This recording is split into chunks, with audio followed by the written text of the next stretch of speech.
Mexico when it comes to sports. You got soccer. After round one, we've got a soccer score. 1-1. The bell. And we are underway. With a record of 35 wins, only one defeat. He has 27 big wins coming by way of knockout. Tonight making his third world title appearance. He is ranked in the top 5 by all boxing organizations. Ladies and gentlemen, please welcome tonight's battle-ready challenger, the hard-hitting and dangerous former WBC Bantamweight and WBC Super Bantamweight champion of the world, introducing Luis Pantera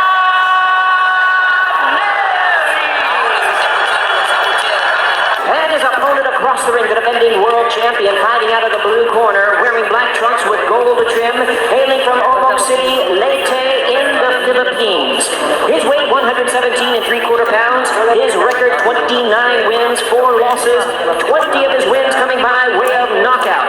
Tonight, making the first defense of his current title, here is the 3-weight division world champion and the reigning WBO Bantamweight champion of the world, John Riel Casimero. Casimero dehadong-dehado sa laban nila ni Luis Pantera Neri. Nang lumabas na nga po ang betting odds ng magiging pinakamalaking laban dito sa ating bansa. At yun ay ang laban ni 3 Division World Champion John Riel Cuadro Alas Casimero at ang 2 Division World Champion na si Luis Pantera Neri, na kung saan ay naging dehado pong muli si Casimero. Maraming hindi po nagulat sa pangyayaring ito dahil nga po sa nagawa po kasing matalo nitong si Kiondosuke Kameda si Casimero by a unanimous decision. Kaya malamang sa malamang ay ginawa itong bentahe para sa gayon nga ay ilagay sa pagiging underdog si Casimero. Dahil sa itong si Kameda po kasi mga idol ay talagang dinurog lamang nitong si Neri sa kanilang naging laban. Ito pong sinisilip na pamamaraan para nga sa gayon ay walang naniniwala kay Casimero na mananalo siya sa laban na ito. So nagulanta nga po tayo dito sa pagkakansila ng laban ni Casimero at Neri na sana ay atin na pong makikita. Kaya lamang ay dahil nga po sa sigalot na nangyayari ngayon dito sa ating mundo ay kaya naman napilitan na lamang ang promoter na si Koki Kameda na iurong ang petsa at gaganapin na lugar para sa malaking laban ngayon na mangyayari sa kanyang promotional company. Ito'y dahil nga sa seguridad kuno ng mga boksingerong maglalaban at live na manonood sa laban. Sa aking nakalap na impormasyon mga idol ay sa Japan na kuno gaganapin ang laban ni Casimero at Neri. Ngayon, baliwala po ang biglaang pagpayag ni Luis Neri na labanan si Casimero. Kumbaga plano po ni Neri na bigyan po lamang ng maikling preparasyon itong si Casimero para sa gayon nga ay paghandaan ang laban at makapagpabawas ng timbang.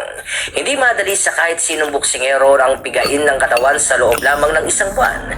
Dahil sa manghihina po kasi talaga ang pangangatawan ng isang boksingero at hindi po talaga mailalabas ng kanyang katawan ang lakas na kanya pong inaasahan. Kaya naman dahil nga po sa pagkapuspon ng laban nitong si Casimero ay makakahinga ang kanya pong pangangatawan at mamay-maintain na niya ang kanyang bigat nang hindi pinipiga ang katawan dahil sa ikli ng araw na nakalaan. Maganda ito para sa ating kababayan na si Casimero dahil sa magkakaroon pa siya ng pahinga pagkatapos kuhanin ang eksaktong timbang at game plan na gagamitin sa laban. Dahil sa madalas po kasing nangyayari sa mga nakalipas na laban ni Casimero ay kahit isang araw na lamang bago ang laban ay pinipiga pa rin ni Casimero ang kanyang katawan sa pagbabawas ng timbang.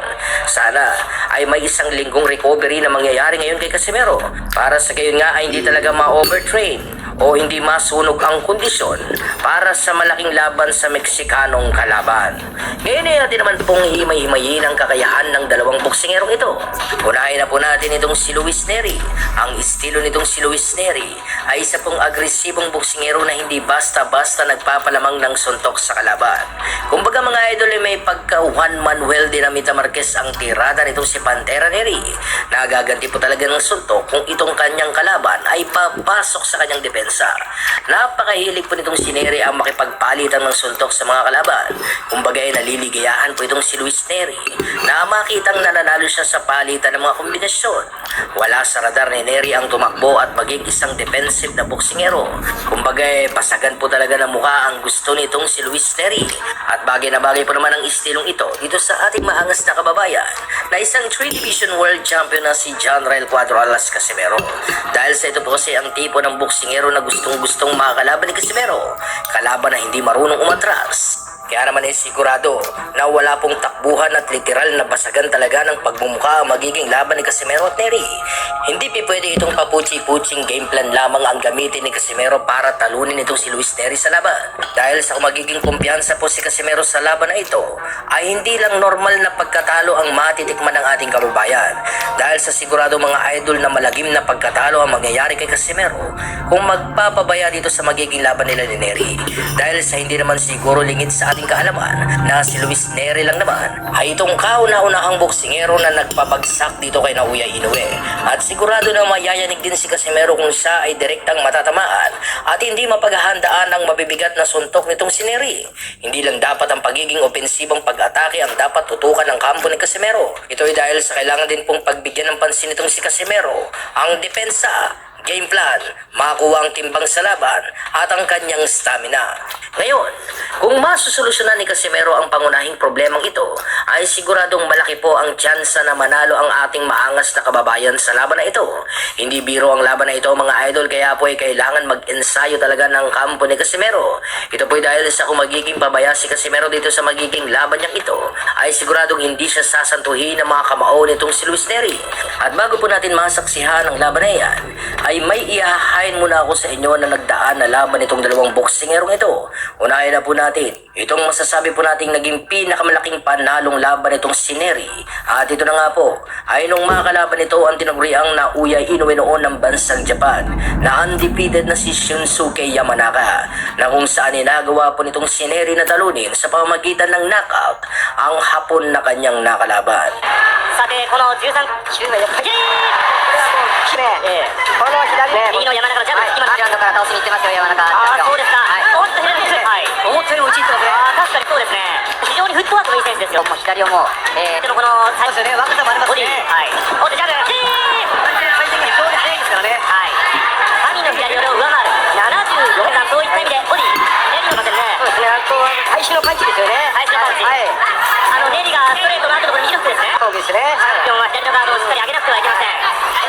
これまでおっと右にネリがフックが飛んできた。来た時にはしっかりですね。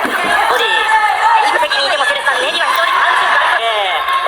これまで世界挑戦経験者、さらには WBA の元ノックアウトして振ってボディバツ落ちました。これもかわしている。あー右フック、ここはブロックしている。あーもう本当にこう山中チャンピオンがもう左をしっかりと狙って顔必要でしょうか。左手ドライリック冷静さが欲しいですね。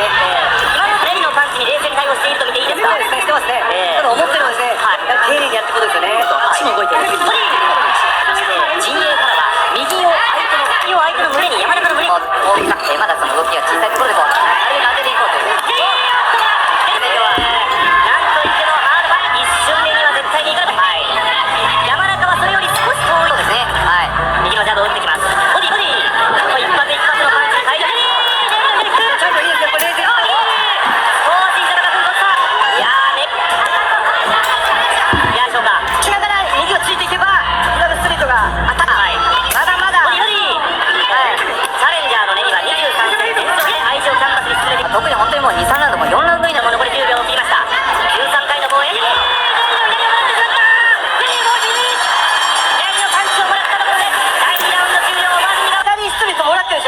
なるほど。これ効いてますね。山中はパンチをもらいましたが、この後山中がネリにパンチを当ててますね。それ山中当てました。はい。さあ試合が動くかもしれません。注目の第3ラウンドです。二度ひちょっとこう飲まれた感じはあったんですけど、はい、2ラウンド目から来ましたね。ああなるほど。 OK です。はい、チャンピオン陣なんですが、右のジャブが当たっているので左は大振りではなくショートね。はい。あれショート結構強いんで、なんかコンパクトにしたいですよね。山中から来るフックよりも山中のコントのストレートの方が速く当たるわけですね。今ネリの顔面を捉えたんですよ。ネリまさにコンビ。なるほど。ネリはやっぱり大きな右から左動いてますからいいですね。あここで足を使います。ちゃんと山中足を使ってここは右のジャブをさあ徐々に対にちょっと距離が近づいてきてるんですよね。1ラウンド目よりも一瞬早いんですよね。一瞬早いアッパー一瞬のこれそれをしっかり足でさばきたいですよね。さあ現在左のストレートフックを役に取ります。右のジャブ入るっておっとこれは少しバランスを崩した。そしてこのジャブ山鳥こういうこと左のショート入りますよ。さあ右の内側に左の細かいショートどんどんショートを打ってます。大きな右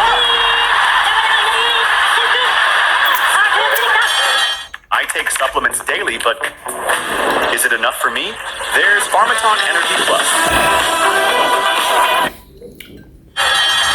中の応援を味方に山中慎介今夜か試合は第4ラウンドに入りました PC はオープンスコアリングシステムを採用終わりと8ラウンド終わりにこれまでの採点が公開されるポイントという打ち出しましたねはい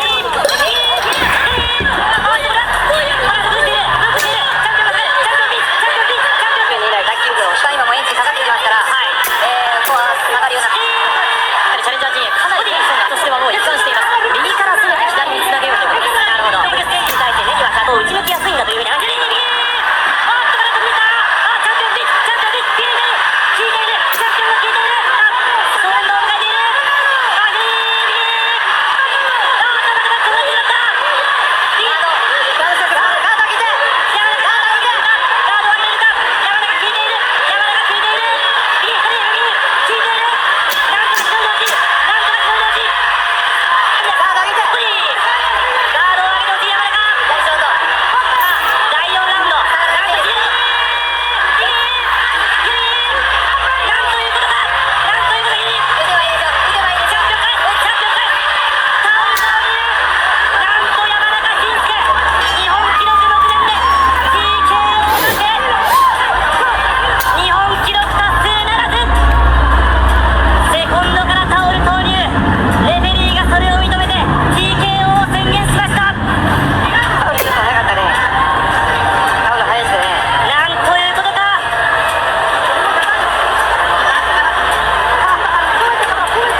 Isunod naman natin mga idol itong pinakahuling laban ni Casimero kung saan ay kanya rin pong nakalaban ng isa ring Japanese fighter at ito na nga po si Tom Mizikushi na kung saan ay nagawa rin po nitong si Casimero manalo sa pamamagitan ng knockout.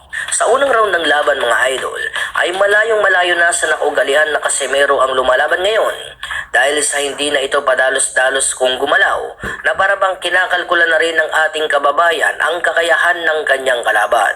Kumbaga yung tipo na Casimero na hindi na basta-basta pumapasok sa depensa ng kalaban nang hindi na alam kung ano nga ba ang kakayahan ng kalaban at sa kung paano nga ba ito gumawa ng suntok.